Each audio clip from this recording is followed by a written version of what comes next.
நீங்கள் தவறவிட்ட எபிசோடுகளை இப்பொழுதே காணுங்கள் உங்கள் Tandivan.com மற்றும் Tandivan யூடியூப் சேனலில்.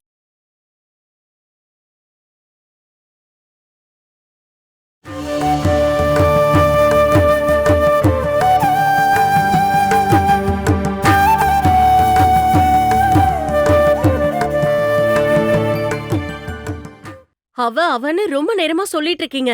யார பத்தி சொல்லிட்டு இருக்கீங்க? யார பார்த்துட்டு நீங்க இந்த மாதிரி பண்ணிட்டு இருக்கீங்க? கிருஷ்ணா பார்த்து.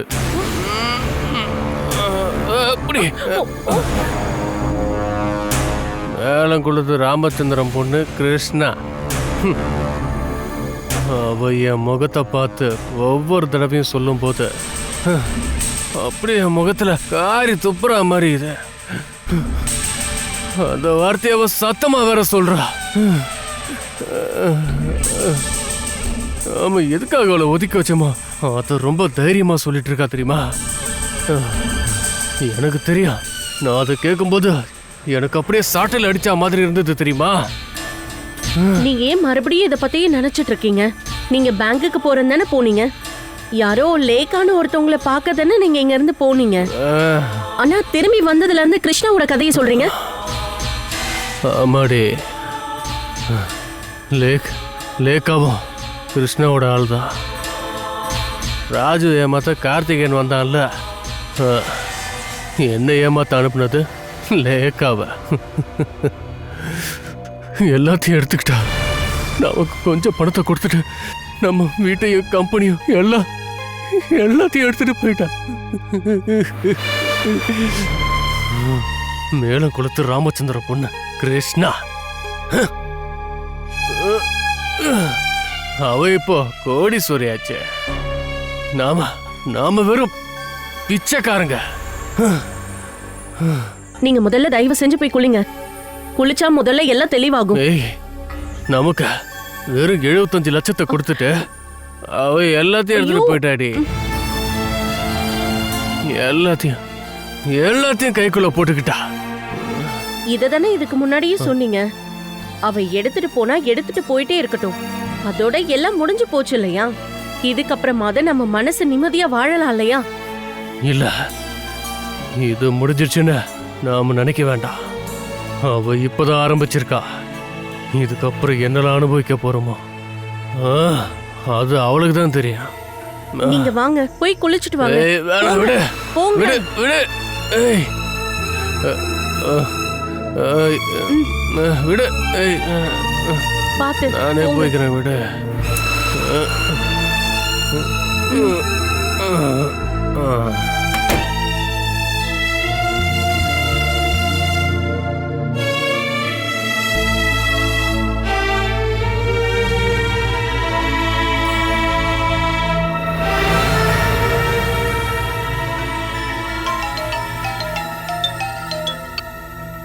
ஹலோ,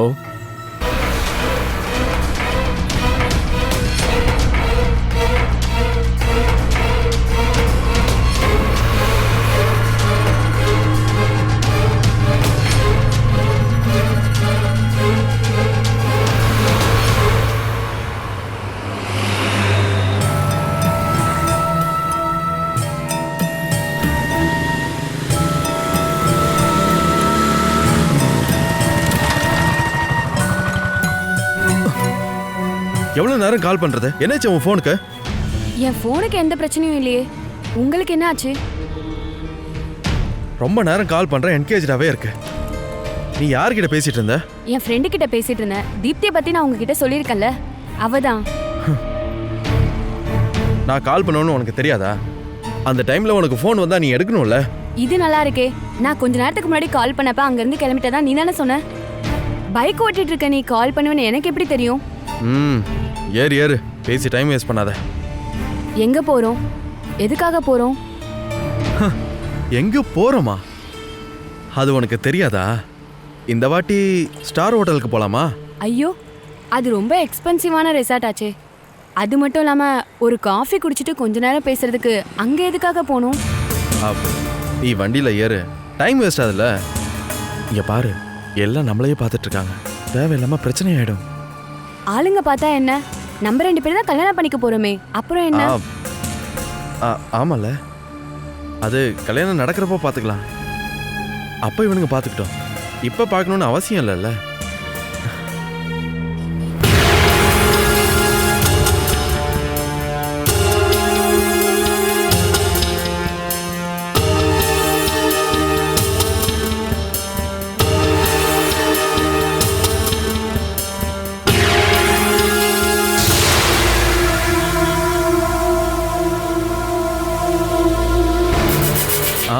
சீக்கிரம் வண்டியில் ஏறு. எதுக்காக வெயிட் பண்ணிட்டு இருக்க? ஏறு.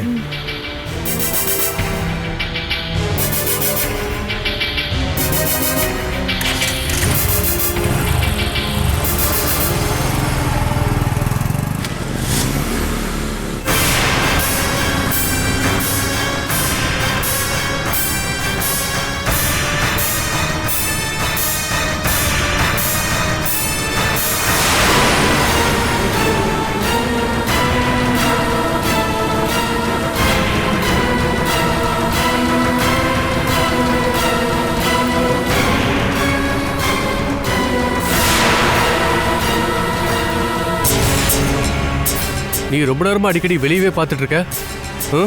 என்னாச்சு? இன்னைக்கு ரொம்ப லேட் ஆயிடுச்சுங்க. ஆனா ராகுல் இன்னும் வரவே இல்ல. அவ போக்கு சரியில்லைன்னு உங்ககிட்ட பல தடவை நான் சொல்லியிருக்கேன். பகல்ல எங்கேயாவது கிளம்பி போயிடுறான். ராத்திரில இருக்கிற ஃப்ரெண்ட்ஸ் எல்லாம் கூப்பிட்டுட்டு சரக்கு அடிச்சு எதையாவது பண்ணிட்டே இருக்கான். வீட்டுக்கு வந்ததுக்கு அப்புறம் ராத்திரி முழுக்க டிவி பாக்குறான். அதுக்கப்புறம் நெட்ல சாட் பண்றான். அதுக்கப்புறம் காலையில எத்தனை மணிக்கு எந்திரிச்சு வரான்? 10 மணிக்கோ 11 மணிக்கோ. இது எல்லாத்தையும் சப்போர்ட் பண்றதுக்கு நீ இருக்க. இது எல்லாத்தையும் பார்த்துட்டும் நீங்க ஏன் இன்னும் பேசாம இருக்கீங்க? நீங்க ஒரு அப்பா தானே, கூப்பிட்டு வச்சு அட்வைஸ் பண்ணலாம்ல. இல்லனா திட்டி அவனை நல்லவனாக்க ட்ரை பண்ணும். அவனை பத்தி பல கம்ப்ளைண்ட்டுங்க பல இடத்துல இருந்து எனக்கு வந்திருக்க. பல விஷயங்கள் அப்பாங்கிற முறையில நான் அவங்கிட்ட சரியா பேச முடியாம இருந்திருக்கேன். அவனை பத்தி கேட்கவோ சொல்லாம போனா கண்டிப்பா எங்களுக்குள்ள நிறைய பிரச்சனை வரும். அதனால்தான் பல தடவை கண்டும் காணாம எதையும் சொல்லாம இருக்கானா. சின்ன வயசுல இருந்து அவனை போர்டிங்ல தங்கி படிக்க வச்சதே பிரச்சனை தான். அது வேண்டாம் வேண்டாம் நான் அன்னைக்கே உங்ககிட்ட சொன்னேன். அந்த சமயத்துல நீங்க உங்க பையனை ஒரு நல்ல ஸ்கூல்ல படிக்க வைக்கிறேன்னு நினைச்சுக்கிட்டீங்க. நீங்க அவனை கூட்டிட்டு போய் போர்டிங்ல தங்க வச்சீங்க. அன்னைக்கு நீங்க என்னெல்லாம் நியாயம் பேசுனீங்க. போர்டிங்ல இருந்ததால தான் அவன் ஊதாரித்தனம் ஆயிட்டான்னு சொல்ல வரியா? ஸ்கூல்ல படிச்சுட்டு இருந்தப்போ போர்டிங், அதுக்கப்புறமா ஹாஸ்டல்ல. போர்டிங்ல இருந்தப்போ அவனை ரொம்ப ஸ்ட்ரிக்ட்டா நல்லா பாத்துக்கிட்டாங்க, அது உண்மைதான். அதுக்கப்புறமா ஹாஸ்டலுக்கு போனதுல இருந்து தானே பிரச்சனை. அங்க யாராவது கட்டுப்படுத்தவோ தண்டனை கொடுக்கவோ இருக்காங்களா என்ன? கிடைச்ச சந்தர்ப்பத்தை அவன் ரொம்ப நல்லாவே யூஸ் பண்ணிக்கிட்டான். போர்டிங்ல இருந்து கிடைச்ச டிசிப்ளின் எல்லாத்தையுமே ஹாஸ்டல்ல போய் தொலைச்சிட்டான். வீட்ல இருந்தும் அவனுக்கு பழக்கம் இல்ல, குடும்பத்தோட வாழ்ந்தும் அவனுக்கு பழக்கமே இல்ல.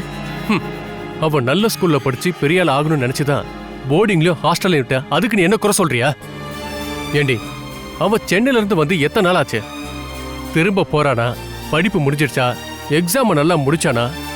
இந்த மாதிரி இத்தனை கேள்விக்கும் தெளிவான பதில் என்னைக்காவது அவன் சொல்லியிருக்கானா உங்ககிட்ட? சொல்லியிருக்க மாட்டான். அவனுக்கு அவுத்து விட்ட மாடு மாதிரி யாரும் கேள்வி கேட்காம ஃப்ரீயா சுத்தணும் அவனுக்கு.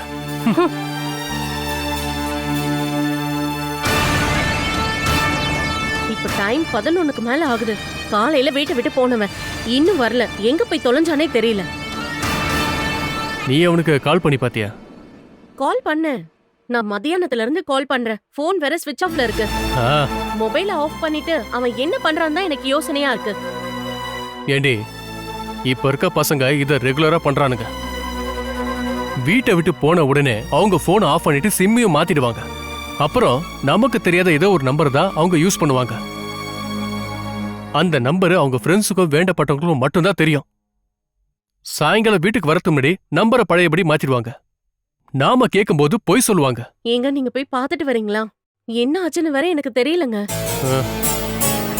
நாம எங்கன்னு போய் அவனை தேடுறது? அவன் எங்க போயிருப்பான்னு யாருக்கு தெரியும்? அவன் வர லேட் ஆச்சுன்னா அவன் கண்டிப்பா எனக்கு கால் பண்ணி இன்ஃபார்ம் பண்ணுவான். இன்னைக்கு கால் பண்ணவே இல்ல. மொபைல் ஸ்விட்ச் ஆஃப்ல இருக்கு.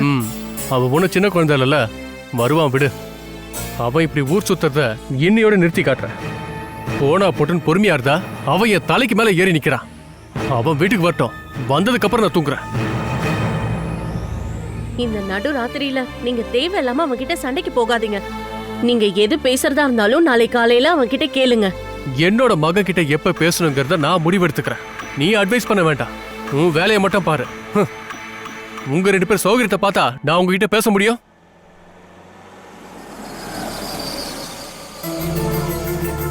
என்னங்க அவன் வந்துட்டான்னு நினைக்கிறேன். அவன் வந்ததும் தயவு செஞ்சு சண்டைலாம் போடாதீங்க. அவன் வந்ததும் எதுக்கு லேட்டுன்னு மட்டும் கேளுங்க. ஒருவேளை ஏதாவது முக்கியமான வேலை விஷயமா போயிருப்பான், அதான் வீட்டுக்கு லேட்டா வரான். ம்.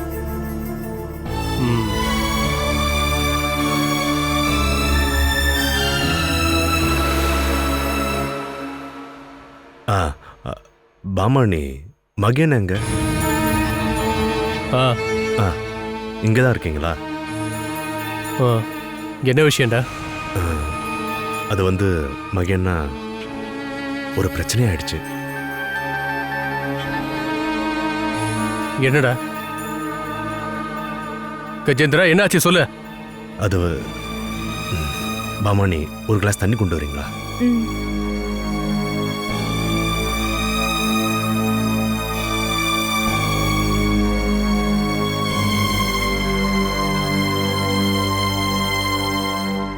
டேய், என்னன்னு சொல்லுடா. அண்ணா நீங்க வாங்க வாங்க.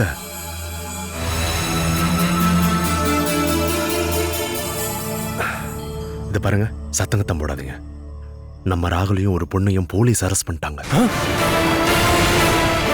டேய், நீ என்ன சொல்ற? ராகுலியமா? ஆமா மகேண்ணா, பூவார்ல இருக்க ஒரு ரெசார்ட்ல போலீஸ் ரெசார்ட்ல ஒரு ரைட் பண்ணும்போது பிடிச்சிட்டாங்க. அவ எதுக்காக அங்க போனா? அண்ணா உங்களுக்கு இன்னுமா புரியல? ரைட் பண்ணி ஒரு பொண்ணையும் ஒரு பையனையும் போலீஸ் பிடிச்சிருக்காங்கன்ற போது அது எதுக்காகன்னு உங்களுக்கு தெரியாதாண்ணா?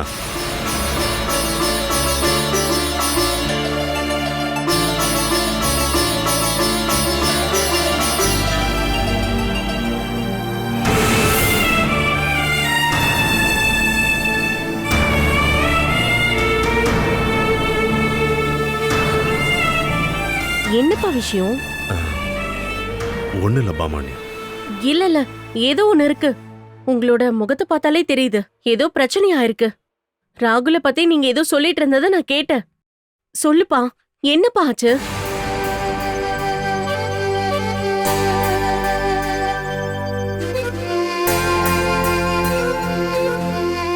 என்னங்க, என்ன பிரச்சனைங்க? ராகுல பத்தின விஷயம்னு எனக்கு புரியுது. தயவு செஞ்சு என்னன்னு சொல்லுங்க. அது என்னன்னா பாமா, ராகுலையும் ஒரு பொண்ணையும் ஹோட்டல்ல போலீஸ் பிடிச்சிட்டு போயிட்டாங்க. போலீஸ் பிடிச்சிட்டாங்களா? எதுக்காக?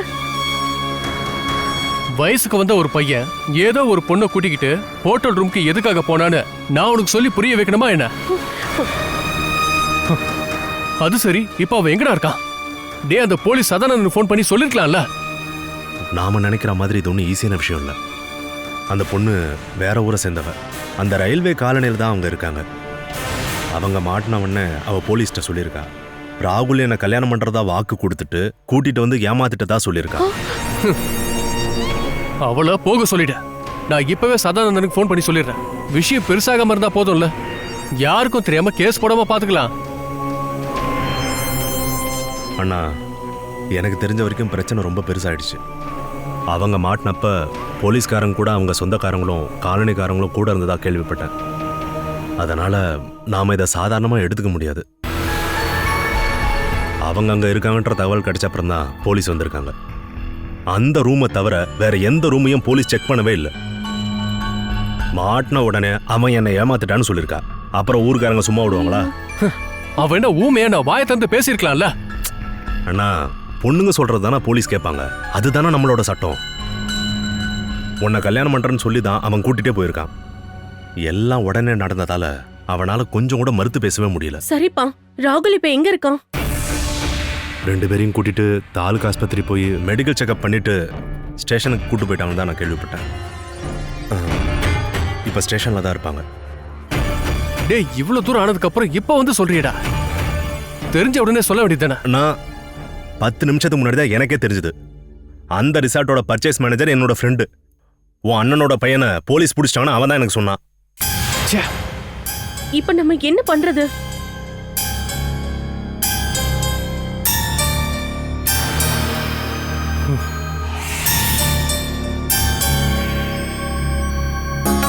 மகேனா, ஏதாவது பண்றதுனா உடனே பண்ணணும். கேஸை ஃபைல் பண்ணிட்டாங்கன்னா அப்புறம் தப்பிக்கவே முடியாது. என்ன பண்றதுன்னு சுத்தமா எனக்கு எதுவும் புரிய மாட்டேங்குது. கொஞ்சம் பணம் இருந்தா இந்த வேலையை முடிச்சிடலாம். அந்த போலீஸ்காரங்களுக்கும் ஊர்க்காரங்களுக்கும் நாம ஏதாவது கொடுத்தே ஆகணும். அப்புறம் அந்த பொண்ணுக்கு சேர்த்து அவங்கெல்லாம் பணத்துக்காக தானே இந்த மாதிரி வேலையே பண்ணிட்டு இருக்காங்க. ஒரு 50,000 ரூபாய அது மூஞ்சலையும் விசிறிடுவோம். இதெல்லாம் சேர்த்து ஒரு 2 லட்ச ரூபா தேவைப்படும். சரி கொடுத்துடலாம். பெத்து தொலைச்சிட்டேன்னு. அப்போ சீக்கிரம் ரெடி பண்ணுங்கண்ணா.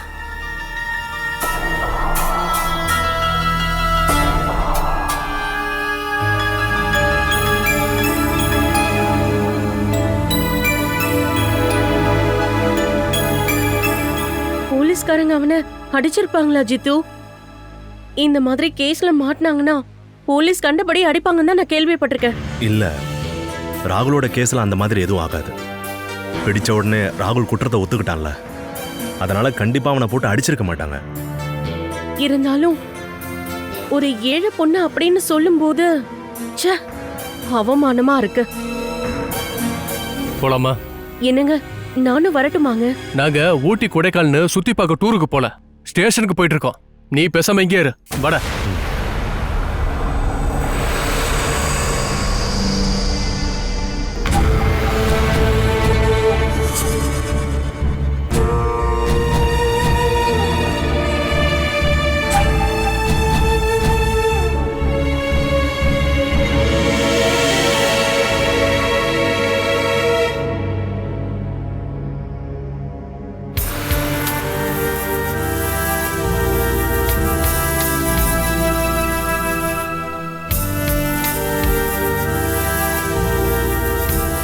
உன்னோட பேர் என்னடா? ராகுல். உன் அப்பனோட பேரு? மகேந்திரன், மேலக்குளம். ஓ, மேல குலக்காரங்கன்னா என்ன வேணா பண்ணலாமா? உன்னோட பேர் என்ன? மணிமேகலை. உன் பேர் நல்லா இருக்கு. உன்னோட வீடு எங்க? கோவிலுக்கு பக்கத்துல. அதுக்கு பக்கத்துல எங்க? ரயில்வே கேட்டுக்கு போற வழியில. அங்க வீடு எதுவும் இல்லையே, வெறும் தகர சீட்டு தானே இருக்கு. அதுல ஒண்ணுதான் சார் என் வீடு. அது சரி, நீ அந்த இடத்துல இருக்க பொண்ணா? நீ அப்படி என்ன பார்த்துட்டு நான் பின்னாடி போயிருக்க? இவன் பணம் செல்வாக்க பார்த்துட்டு 4 காசு சம்பாதிக்கலான்னு பார்த்துருக்கியா? இல்ல, என்ன கல்யாணம் பண்ணிக்கிறதா இவர் சொல்லியிருக்காரு. உண்மையாடா? என்னடா கல்யாணத்தை பத்தி பேசணும்னு வாயை திறக்க மாட்டேங்கிற? கேட்டதுக்கு பதில் சொல்ல. ஆமா சார். சரி, எப்ப கல்யாணம்? அது இன்னும் முடிவு பண்ணல சார். அது சரி, கல்யாணத்தை இன்னும் முடிவு பண்ணவே இல்லை. ஆனா அதுக்கப்புறம் நடக்க வேண்டிய எல்லாத்தையும் நீ முதல்ல முடிச்சிட்ட. நீ ரொம்ப நல்லவன் தான்டா. இந்த காரியத்தை நீ ரெகுலரா பண்ணிட்டு இருக்கியா? இந்த மாதிரி நீ எத்தனை பொண்ணுங்களை ஏமாத்திருக்க? யாரையும் ஏமாத்தல சார். நீ எந்த நம்பிக்கையில இவன் கூட நீ கிளம்பி வந்திருக்க? இவன் சொன்னானாமா, நீ உடனே அதை நம்பிட்டியா?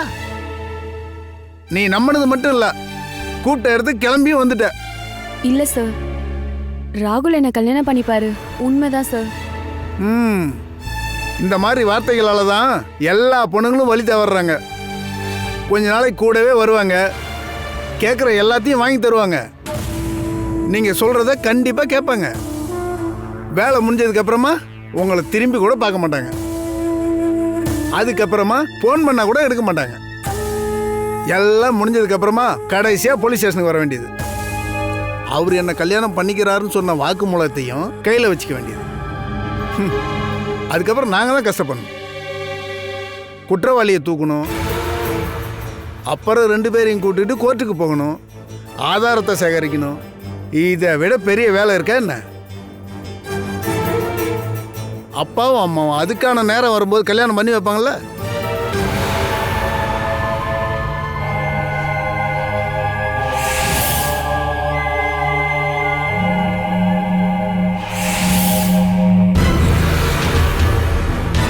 அது சரி, இந்த விஷயம் உன் வீட்டுக்கு தெரியுமா?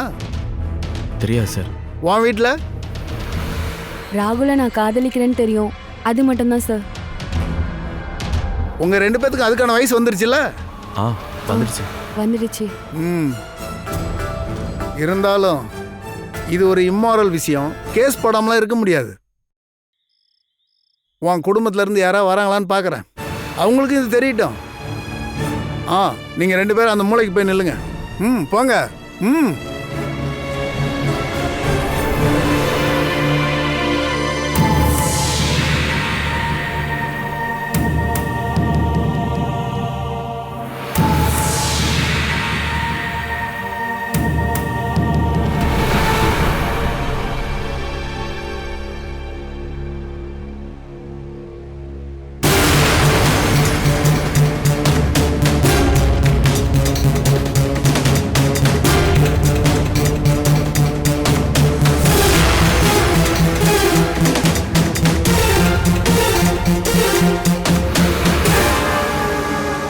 எங்க போறீங்க? அங்கே இருங்க, உள்ளெல்லாம் போக கூடாது.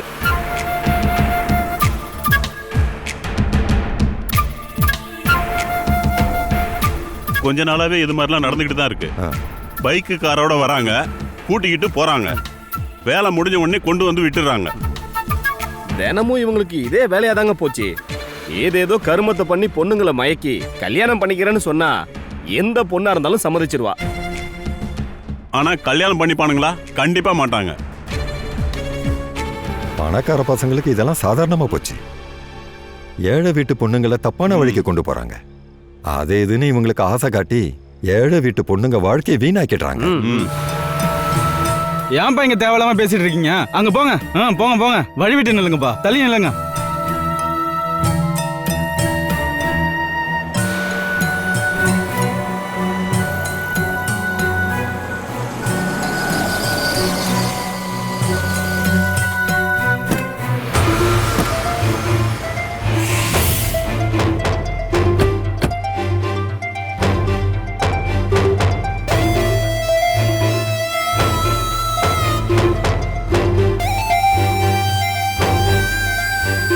அந்த பையனுடைய சொந்தக்காரங்கன்னு நினைக்கிறேன். ஏதாவது பண்ணி பிரச்சனையை முடிக்க பார்ப்பாங்க. அதுக்கு சம்மதிக்காதீங்க.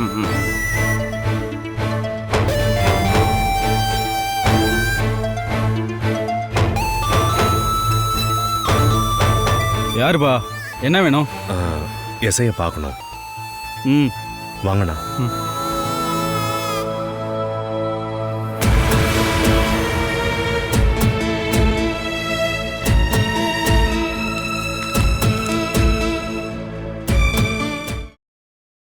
Catch us on TV, Tandivan.com, Facebook and YouTube.